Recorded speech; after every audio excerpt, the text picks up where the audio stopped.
Hey, everybody. We're in an official place. We're at a vet clinic. I'm Jackson, and this is Dr. Rachel Wallach, or just Rachel. And this is her place, Oaks Veterinary Urgent Care in Agora Hills, California. Can I say that? Got it. I got it right. Yeah. You guys have seen Bramble many a time when he was a little kitten on a lot of the videos. And Bramble had his life saved right here. Today, we're going to talk about the stuff that you guys need to have in your home at all times, your emergency kit. So this is just a regular box. I have my numbers in here. I've put one of my cats because I have too many to list in here. So normally we have a paper in the house that says who is everybody, although our pet sitters do know. So I did my cat, Kevin. Yes, Kevin's a girl. I have some information here that's, to a vet. It has some descriptions that, like, she's a female spayed domestic short hair. I have her microchip number. I have a list of medications that she's on routinely, any health conditions that she has. So she's prone to skin wounds. I do have a pet insurance policy. I didn't write my policy number because you guys don't need to see it. And then her favorite treat. So it's the Fancy Feast cod can, so that way, if you can't find her, crack a can. That's amazing. Her. That's great. On the flip side, I have important numbers. So the ASPCA pet poison control, as well as pet poison helpline. You can use them interchangeably. Just sometimes you'll sit on hold longer for one. So those are really helpful, and they can help prevent a trip to the vet as well. So a lot of times people will say, oh my gosh, I think my cat just got into something toxic, and they'll call pet poison control, and we can potentially save them the cost of an emergency fee. I also have an emergency contact. So I have my friend Jen, and I have the start of her phone number. I didn't need you to see it. And then I have down here my care credit number. So in case, I need someone to use care credit to pay for something in advance, then I have the care credit number and a copy of my driver's license. And the first thing I have that I didn't include in the box, but it normally goes in there, is a cone. Do you want to guess? Because I bet you I'm using it for something different than you think. Probably. I mean, my thought would be just in case they're going at whatever it is, right? So it is beneficial for licking, but actually I use a cone in cats to prevent them from biting me if I'm doing something that's uncomfortable. So it's a good tool to have on hand because you can put it on. It allows you to control their head a little bit if you need to do something that might be painful. I usually try to keep a 3-day supply of my pet's medication. So one of my pets gets diarrhea. So I have 3 days worth of diarrhea medication because it's hard to get a vet appointment next day, or hard to get into the vet on the weekend sometimes. And then I also have pill pockets because my cats will eat pill pockets to take their meds. I have eye wash. So any type of sterile saline or buffered saline solution. So if you think your cat got something in their eye or they're squinting, it's a good way to rinse it out. Benadryl. Let's talk about Benadryl. So if your cat is having an allergic reaction, and allergic reaction is different than allergies, but let's say they got stung by a bee. I have one cat that is a bug catcher, and if she catches a bee and gets stung, then we'll start to see swelling in that area. We do Benadryl, and I'll give it in a pill pocket. So Benadryl, and you can always ask your vet how to dose for your cat. It's over the counter. I keep a thermometer in my kit. That being said, it's only helpful if you know how to use a thermometer and you feel comfortable using a rectal thermometer in a cat. Do you know the joke with the thermometer? What's the difference? I know a lot of jokes about thermometer. Go ahead. Which one? What's the difference between a veterinary thermometer and a human thermometer? I don't know, Rachel. The taste. There it is. It is used rectally. So I do have a pack of lube. Okay. Yep. Olive oil or some water works as well, but you want to be gentle. You do not need a rectal thermometer. You do not need a special pet thermometer. You can use just your regular over-the-counter. I happen to like the ones that say speed read or fast read because most animals don't love sitting still while you're trying to take a temperature. And also, what do you think about the ones that go in the ear or the ones that, no? Rather you just make up a temperature and tell it to me. Really? Yeah.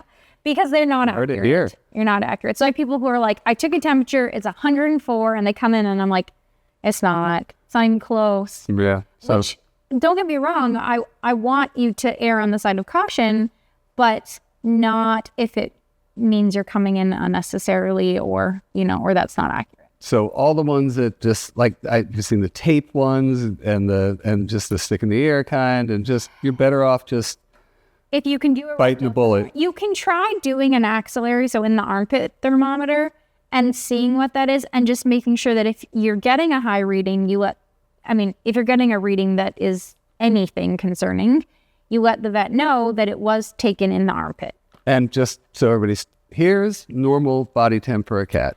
So normal body temp is a range. I would say high 99s are acceptable to 103. Don't forget, everything that we have listed here will be in the description, so you guys can get it there and put your own box together. Link and subscribe. Exactly. And don't forget, if you want to see more content like this, then there's one easy way to do it, and that is subscribe to the channel, throw a little like in there, say how much you dig Rachel's information, because that just feels good. I have a pair of gloves just in case I need to clean up something gross or I need to handle something that I'm worried is infected.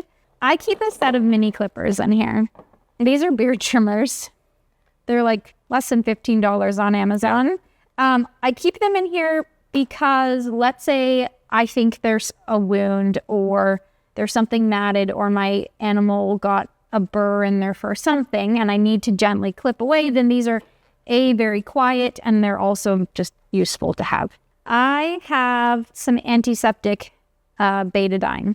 So Betadine is something we use to clean wounds.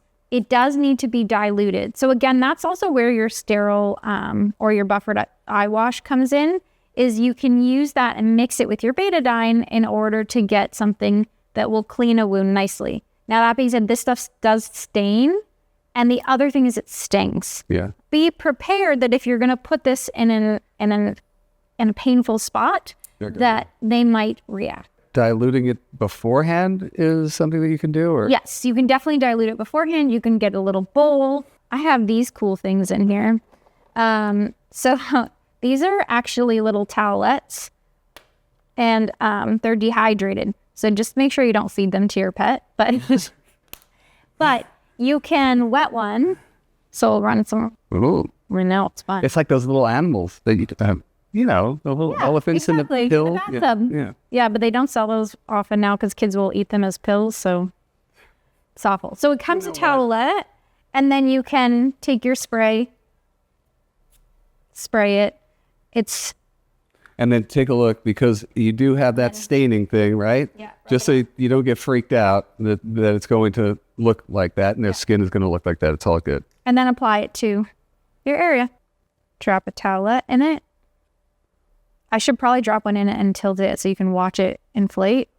Because I can't get enough of that anyway. It's fun, right? Uh-huh. It doesn't take much. I know, me too. Simple pleasures. That's what being 40 is like. And then you have this and you can clean a wound. And then this is biodegradable, so can be cleaned and checked. So on the topic of wound care, I have a little bit of bandaging material. Bandaging material, cling, they sell these at Petco or even on Amazon or PetSmart or any of those pet stores. You can make it too tight. Yep. So if you're wrapping something, please wrap it and then head to a vet clinic. Right. You want to be able to get 2 fingers inside whatever your bandage that you're doing, but still, I always say, just be careful with this, because we have seen people who have wrapped it too tight, and then we've seen poor consequences. One time, one of our guys came back from a clinic, actually, and he still had it on, and we just forgot to take it off. It was all of a sudden we got a very swollen paw. Yeah. So yeah, that's a great point. So I usually threaten people with these. When we send pets home with a boo-boo bandage, I always tell them take it off in an hour. If you don't, your pet's leg will rot off and we will need to cut it off. So I'll do it. Yeah. So the boo-boo bandage. I also have here Kwik-Stop. Oh, that's great stuff. So again, bear in mind this stuff stings, but this is a styptic powder. So if, let's say, you've cut a nail too short or they've cut themselves and they're bleeding, then you can use one of these little applicators, and then you can apply it, and it should clot the blood. That's also great to have on hand just as you're trimming nails.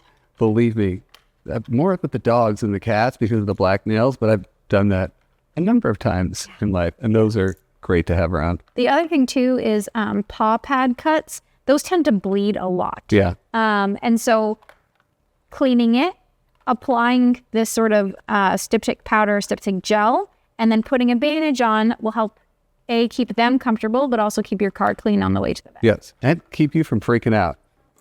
A churu. So this What's life without that? if you want to reward something that you've done that is not so nice, then you can have that. Also, a churu, and I have a can of chicken baby food. And if my cat is not eating normally, or I'm concerned that she's not eating normally, then these are 2 tempting items. Yeah. It's always so important to know your cat's jackpots. Whatever those jackpots are, again, you crack that can and your cat's like, yeah, some other day. Right. Just the sound alone, let alone the smell, should trigger something. But you guys know your cats. But yeah, man, some flavor of this should do the trick with just almost anybody. Yeah. Yeah. And novelty too. True. Yeah. Yeah. I have a flea comb. And I use the flea comb not so much for fleas, but for if I'm worried that there's something stuck in the fur. It gets right down to the skin, and I can sort of comb out whatever I need to. Pill cutter, because sometimes you'll be sent home with medication that needs to be halved. And technically, at the vet clinic, we're not supposed to cut your pills in half for you. Really? Yeah, it's part of the legal standard. Because let's say we say give half a tablet and I've cut them in half. Then like, am I giving half of the tablets that are in here that are already broken? Right. Or am I giving this full piece? Learn something new. Cool. Yeah. I have tick hooks. Tick hook. Tell me what that is. You know, my cats are indoors, but my dogs go outside, and occasionally we have ticks in the house, or sometimes I'll come home with a tick on me. Oh, God. Fun, right? No. And there are these little hooks, and they have little teeth, and what you do is if your animal has a tick, you come by the head of the tick, scoop, and pull, and it removes the tick with the head. Ow! And they have different sizes. Now, I got to ask this question just because I saw that and I thought of something else. What about burrs? What about So that's why I use the flea comb. flea comb? Well, you can try tick hook. Yeah, because they don't, I mean, those things, what's the other one called? Not burr, what's it called? Foxtail? Foxtails. Oh, insidious, man. Those things are insidious. And they insidious. will just be floating around everywhere. I mean, depending on where you guys live. Yeah. But here, those guys are everywhere. So you can't see it, but we have a tally going of each vet that works here, and if they've pulled out how many foxtails we've gotten from orifices in the body. Oh, I know, because it can be really ugly. And my dogs bring them in. Yeah. I mean, that no matter where the dogs go, they're going to My wind shoes up. bring them in. Oh, God. Yeah. And I mean, is there something you should be careful about when you're pulling those out? I mean, or just, you could just give it a... The foxtails are barbed, so they tend to catch if you try to pull them the wrong way. That being said, if you see one and can remove it, I recommend you remove it. Yeah. they're pretty It depends. You know, one of my dogs has no ears. Like, he has no, like, he just has holes. Okay. Foxtails, man, wind up in that. Anyway, not that you guys care about that, but I'm taking home a tick hook. What if we're dealing with a senior, or we're dealing with kittens who obviously have more needs than middle of the range cats? A Frisbee. A Frisbee. These are heat discs. So I recommend having these. You can pop them in the microwave. They need to be wrapped in a towel, or they come in a sleeve that you can wrap them in. It's external heat support. So if they're acting shivery or cold, if they've gotten wet and we're trying to keep them warm, these are really good things to have on hand. You can get them on Amazon. 3 things that I don't have in here because they're randomly in my house. 1, tweezers. So if we need to pull something out, like a foxtail, or we think maybe there's a bee stinger or glass. 2, dish soap. So if your cat has gotten into something and it's on their fur and they can't get it off, usually some dish soap will help you get it off. Or if poison control tells you, please get that off your cat's body right away, a dish soap bath is very helpful. Groovy. And the 3rd is a flashlight Oh, of course. or a headlamp. No, that's, even better. That's great. Those are wonderful. And really, honestly, I mean, when you add this whole thing up, what do we got here? Like $50 worth of stuff? Probably, yeah. Something in there. And most of it's stuff around your house. And honestly, like if you're like either one of us, like you said it, and I'm the same way. And by the way, this is a great hint. I'm going to do this when I get home because I don't have it. You would say, I mean, I've done videos before about the whole go bag, whatever you're going to bring with you. Really, if you just had to add a few things to this, yeah. I mean, pictures of your animals would be great. I mean, anything with, vet records? What do you think? So in terms of a go box, I always so we have go boxes because of fires here. Yeah. So our go boxes are a little more extensive because they have carrier litter box, like pop-up litter box, kind of foldable dishes, stuff that you would need in case that you were traveling for a few days. I also put cash in there. Oh, wow. Because in case we need to get gas if we're driving or if we need to buy something on the way. But the other thing too is having information on your pet, a photo to know what they look like. And then again, that's where this microchip number comes in handy. So. And if we have to tell you, which we're sort of telling you sort of tacitly, but I'm saying it now, if you don't have your cat, your dog microchipped, don't waste time. Please get them chipped, because not only is it, for cats especially, the only way that you're going to find them if they wind up at a shelter, but a lot of times if they're not chipped, they're going to be counted as stray. You really just want to make sure your cats are chipped. And also don't forget, even if they have a collar, most cat collars are breakaways. So most likely if they're gone for a few days, they'll probably lose that as well. You can register your microchip with the company. So this, I can tell by the first 3 digits, this is a home again microchip. Or if I don't want to pay for that, which a lot of people don't want to, you can go online and Google pet microchip registration. And there is a free microchip registry that you can register them with. Hopefully you guys got something out of this. We just want to make sure, again, think about the adrenaline rush of seeing blood from one of your animals, or if they're crashing to whatever degree, any of the symptoms that Rachel was going after, your brain is going to go blank for a second, but you do know where your handy bee box is or whatever box you might have. And that makes it a whole lot easier, Combining the go box and the emergency box, I think is kind of cool too. Yeah. I mean, everything. Or just telling the pet sitter where to look. There's that. I mean, you should wait till I show you my binder. I mean, again, assuming that your pet sitter is so on top of it, if they see an emergency, they're just going to know exactly what to do. They're pet sitters. They're not vets necessarily or techs necessarily. And again, adrenaline is a big thing. Having all this stuff on hand is wonderful. This stuff I just didn't even think of. So now it's going in my box. Awesome. We don't want to do that. Yeah, eventually. All right. Rachel, thank you very, very much. If you guys want to see anything else where something in your home needs to be gone over by a vet, I'll just harass her until I get to come back here again without one of my animals in the middle of the night. So thanks, everybody. Light and love. Meow.